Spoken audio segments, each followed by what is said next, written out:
Bonjour et bienvenue sur Comics Code pour un nouvel épisode d'une semaine en comics et en retard, où on va parler rapidement de quelques-uns des titres sortis cette semaine, enfin la semaine dernière, et revenir aussi sur 2-3 titres sortis dans le courant du mois d'octobre. On va d'ailleurs commencer par un retour de lecture sur un titre que j'avais présenté la semaine dernière, c'est le tome 2 de Batman Dark City par Chip Zdarsky et Mike Hawthorne. Alors, comment dire, c'est pas mal, mais c'est pas bien non plus. Alors, pour rien spoiler du premier tome, je dirais juste que, à la fin de celui-ci, Batman disparaissait. Et on le retrouve ici sur une Terre parallèle, dans une Gotham parallèle, une Gotham où Bruce Wayne est mort et où Batman n'a jamais existé. Est-ce que cette Gotham est mieux ou pire que celle qu'on connaît ? On va dire que c'est pas un endroit paradisiaque. En tout cas, la situation est suffisamment compliquée pour que Bruce Wayne décide de devenir le Batman que cette Gotham n'a jamais connu et pour essayer de redresser quelques torts. Voilà pour les grandes lignes. C'est pas vraiment le pitch le plus original du monde, et en fait le scénario de Chip Zdarsky donne l'impression de ressasser les mêmes idées et les mêmes thèmes que quantité de scénaristes avant lui. On croise évidemment quantité de personnages connus, mais dans des versions plus ou moins décalées, y compris le principal adversaire de ce récit, effectivement très différent de la version qu'on connaît, mais en franchement pas intéressant. Et puis bon, au dessin, c'est Mike Hawthorne. Perso, je suis franchement pas fan. Je crois que j'ai surtout un problème avec les visages de ces personnages. Je trouve qu'il y a souvent un problème au niveau des ombres. Ça donne un effet pas du tout naturel au visage. Et vraiment, je bloque là-dessus. Par contre, il faut mettre à part le dernier épisode où Mike Hawthorne reçoit le renfort de Jorge Jiménez et de Michael Ranin. En VO, ça correspond à Batman numéro 135, mais si on applique la numérotation originale, c'est le numéro 900. Donc, numéro anniversaire, qui sert à la fois de conclusion à ce récit, et qui se présente surtout comme un gros hommage aux grands artistes et aux récits majeurs de la série. Je peux pas vous faire voir de planche sans spoiler, mais là, on a quand même de très très belles choses qui sont réalisés dans le style de un tel ou un tel. Du coup, d'ailleurs, c'est assez difficile d'identifier ce qui a été réalisé par Jiménez et ce qui a été réalisé par Ranin, mais il y a vraiment de très belles choses. Et au niveau du scénario, ce dernier épisode confirme la volonté de Chip Zdarsky de rendre hommage à ses prédécesseurs et de s'inscrire dans une très longue lignée de scénaristes. Le seul souci, c'est que jusque-là, il apporte à peu près rien de vraiment nouveau, ni même d'un peu original ou singulier. Donc, voilà où on en est. Encore une fois, c'est pas mauvais, ça se lit globalement sans déplaisir, mais sans grand enthousiasme non plus. Je pense que je vais continuer la série, mais à un moment, il faudrait vraiment que ça décolle. Une dernière précision, ce tome contient également les backups par Chip Zdarsky et Miguel Mendonça, qui mettent en scène Robin à la recherche de Batman et son affrontement contre un vieil ennemi de Batman. Et là non plus, il n'y a rien de renversant. Restons dans l'univers Batman avec une des sorties de la semaine que je me suis procurée, Gotham City, année 1, de Tom King et Phil Hester. Alors, c'est pas un récit consacré à Batman proprement dit, quoique, comme sur la couverture, son ombre plane sur tout le récit. Mais là, on est en 1961, et l'histoire se focalise principalement sur ses grands-parents, Richard et Constance, et sur un détective privé, Slam Bradley, qui est un personnage encore plus ancien que Batman, puisque sa première apparition remonte au tout premier numéro de Detective Comics, alors que Batman, lui, a fait ses premiers pas que dans le numéro 27.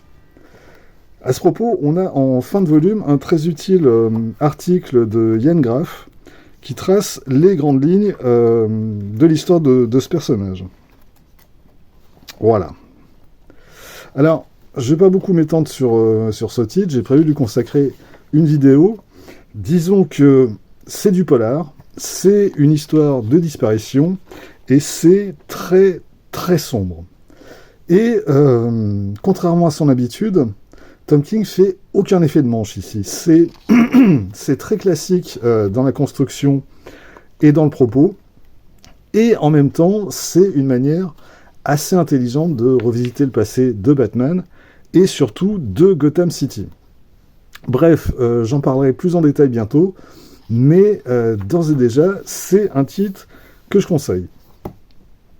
On continue avec un petit retour en arrière sur un titre sorti déjà il y a quelques semaines, mais que j'avais totalement zappé, je sais pas pourquoi. C'est Verse de Sam Beck chez Comics Initiative. Alors, c'est le premier tome d'une trilogie par une jeune artiste que je connaissais pas, et c'est de la fantasy. Graphiquement, on sent de fortes influences du manga, en particulier dans les expressions des visages. Alors, typiquement, c'est le genre de titre qui m'attire pas a priori, mais comme c'est paru chez Comics Initiative, et que j'ai quand même salement tendance à faire confiance à ces gens-là, donc, du coup, je me le suis pris. Là encore, si je trouve le résultat intéressant, j'en ferai une vidéo. Sinon, j'en reparlerai plus brièvement dans une semaine en comics. Le suivant est sorti la semaine dernière, je l'ai déjà évoqué dans ma précédente vidéo d'une semaine en comics, mais je ne l'avais pas encore récupéré, désormais c'est fait. C'est le tome 2 de l'anthologie Vampirella. J'avais fait une petite piqûre de rappel sur le tome 1 la semaine dernière, tome 1 qui contenait des récits issus des 15 premiers numéros de la série. Alors, là, on a une bonne partie des récits parus aux États-Unis dans Vampirella numéro 16 à 23, donc au tout début des années 70, avec à nouveau du beau monde au sommaire. L'artiste principal sur les récits consacrés à Vampirella, c'est José González, mais on a aussi du Esteban Maroto, du Félix Mas ou du Rafael Oraleón. Donc, essentiellement, des artistes espagnols. Comme pour le premier tome, l'édition est assez magnifique, en très grand format, on a une préface signée David Roach, et puis en fin de volume, on a les couvertures originales en couleur, et puis on a droit aussi à quelques planches originales. Alors, j'ai prévu de consacrer une vidéo à Vampirella et à sa publication en France. Ça demande un petit peu de boulot, donc ce ne sera pas pour tout de suite, mais promis, Vampirella, on en reparlera. Dernière précision quand même, un abonné de la chaîne m'a fait remarquer que une bonne partie du sommaire de ce deuxième volume figurait déjà au sommaire d'un volume paru chez Soleil en 1995. Alors, en ce qui me concerne, j'ai pas le bouquin en question, donc j'ai pas pu comparer le sommaire, et surtout, du coup, ça m'a pas dérangé. Par contre, effectivement, si vous avez ce tome paru chez Soleil, c'est peut-être pas inutile de vérifier le sommaire avant de vous procurer celui-ci. Sur ce, on passe à une petite séquence coup de gueule pour le titre suivant, c'est-à-dire le tome 5 des Teenage Mutant Ninja Turtles Classics. J'en ai déjà dit quelques mots dans la vidéo consacrée aux sorties d'octobre, on va en remettre une couche quand même, parce que vraiment, celui-là, je l'ai acheté en grinçant des dents au moment où je passais à la caisse. Ce tome 5 est donc vendu 39,95 €, soit le même prix que les 4 tomes précédents. Bien. Sauf que, tome 1, 320 pages, 39,95 €. Tome 5, 184 pages, 39,95 €. Niveau pagination, entre les tomes 1 et 5, on a perdu plus de 40% pour un prix identique. Est-ce que c'est pas prendre un petit peu les lecteurs pour des tirelires sur pattes? Alors, oui, entre un tome 1 et un tome 5, il y a une certaine attrition des ventes, plus ou moins importante selon les séries. Mais, d'une part, il faudrait quand même que la baisse soit méchamment sévère pour justifier un tel prix.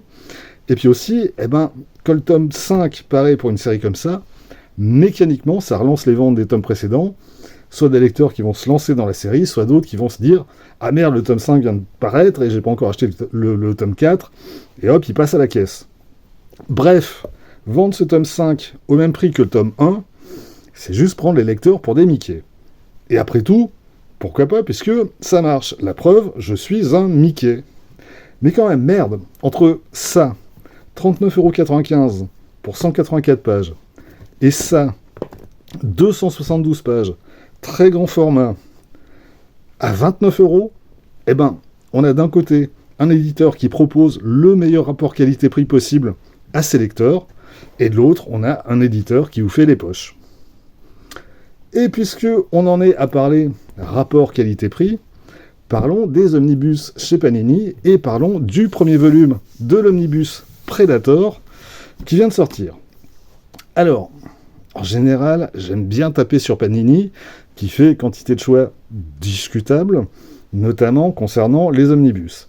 Ils en publient beaucoup trop, au risque d'étouffer le marché, et ils ont quand même trop souvent tendance à rééditer des choses qui sont déjà disponibles dans 2 douzaines de formats différents.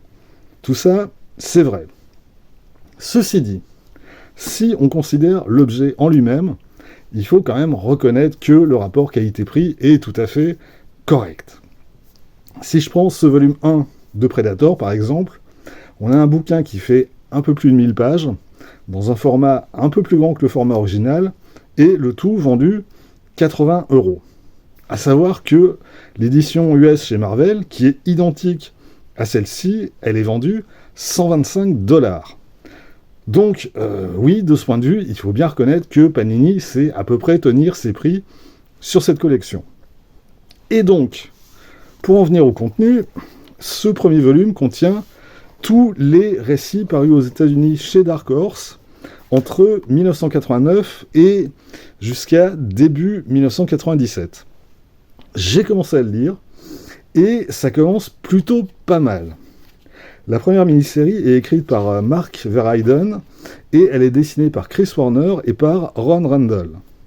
Alors, le dessin est pas particulièrement beau, mais la narration est très efficace et ça fait vraiment bien le boulot. Et côté scénario, on a un truc assez intéressant qui fait pas mal référence au film original et qui, en même temps, fait écho à certains éléments du deuxième film qui pourtant n'étaient pas encore sortis à l'époque. C'est extrêmement rythmé, ça tabasse dans tous les sens, avec un personnage principal ultra badass. Là, on est exactement dans l'esprit des films de l'époque, à la fois Predator et en fait même tous les films d'action de la fin des années 80. Et les dialogues de Mark Verheiden sont exactement dans cet esprit. Et de ce point de vue, je trouve que la traduction de Laurent Laget rend très bien ce côté grossier et outrancier des dialogues et des personnages. Donc, de ce point de vue, un bon point pour le traducteur. Mais, en même temps, on trouve aussi quelques conneries. Par exemple, à un moment, il est fait référence aux Martiens de la guerre des mondes de H.G. Wells. Et un des personnages demande, c'est là, ils sont pas morts de froid dans le film. Morts de froid. Non. Alors, mourir de froid en anglais, c'est to die of cold. Mais, j'ai regardé le texte de la VO, c'est pas ça, c'est they died of a cold. Ils sont morts d'un rhume. Et effectivement, dans le roman de Wells, c'est les virus et les bactéries terriennes qui ont tué les Martiens. Alors, on est d'accord, c'est pas une erreur tragique. Mais c'est une erreur quand même. Et 2 pages plus tard, on en a une autre, dans le premier dialogue, où on nous parle... Le dialogue, c'est « Leurs vaisseaux font passer nos fusées pour des jouets de céréales. » Des jouets de céréales. Ça veut rien dire, ça, des jouets de céréales. Ou alors, est-ce qu'il fait référence aux jouets qu'on trouve dans certaines boîtes de céréales pour le petit déjeuner ? Mais là encore, si on regarde la VO, on parle de Matchbox Toy. Matchbox, c'est une marque de jouets, c'est des petites voitures et ce genre de trucs. À la limite, ils traduisaient leurs vaisseaux font passer nos fusées pour des jouets, point. Ça choquait personne, ça allait très bien. Mais des jouets de céréales, bah non, non. Alors, je suis pas en train de taper sur la tête de ce pauvre Laurent Laget. Encore une fois, je trouve que globalement, sa traduction est vraiment pas mal. Il a bien chopé le côté outrancier des dialogues et il a bien su le restituer. Là, je pense que c'est plus un problème de relecture du côté de chez Panini, au point où je me demande s'il y a eu une relecture. Parce que ça peut arriver qu'un traducteur se plante, qu'il passe à côté d'une référence culturelle ou que sa traduction soit maladroite par endroit, et c'est le boulot de son éditeur de pointer les endroits où ça pêche. Une bonne traduction, c'est d'abord un bon traducteur, on est d'accord, mais c'est aussi un ping-pong avec son éditeur pour améliorer et pour optimiser le texte final. Et souvent, quand je lis une traduction Panini, j'ai l'impression que le traducteur, il est laissé tout seul face à son texte. Bon, ça et le fait qu'on a parfois effectivement des traducteurs qui feraient mieux de se reconvertir dans le bâtiment ou dans l'élevage de poulets. Bon, je referme la parenthèse traduction et je reviens à notre Predator.